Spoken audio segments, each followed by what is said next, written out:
The how do you get it is much more about the nuts and bolts. So how did you get that evidence?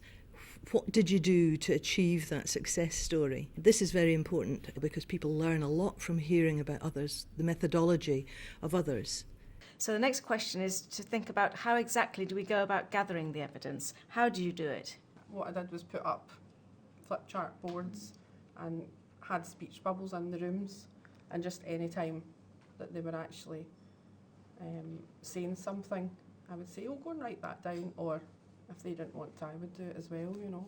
When we look at how did you gather the evidence, we found that people did it in lots of different ways, and all of the ways were valid. And I think this is an important thing that we need to communicate to people. Does everyone here have a management information system that you get numbers out of? Yes. There isn't anybody, sadly, without such a thing. No? I don't really. I don't. You don't? Not really.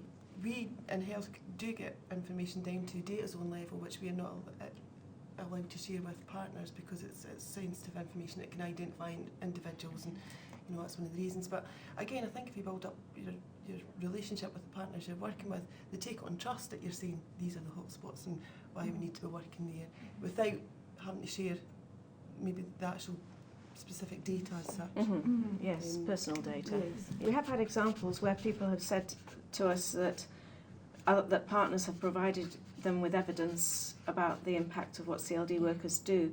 For example, the police in one area coming and saying, it's been fantastic what you've done with the young people around here because crime has dropped by such and such a percentage, which is, so they've got the statistical information showing that there's the drop in crime. But it's something that the CLD workers have had a really strong role to play. And so I think using our partners is one way of getting that longitudinal information. It doesn't matter how you gather the evidence, as long as you're ethical about it, and as long as it's authentic and truthful, trustworthy and honest. These are very important characteristics, and we're not exploiting people in the way that we gather evidence. We're gathering evidence that's truthful and that values the voice of the participants.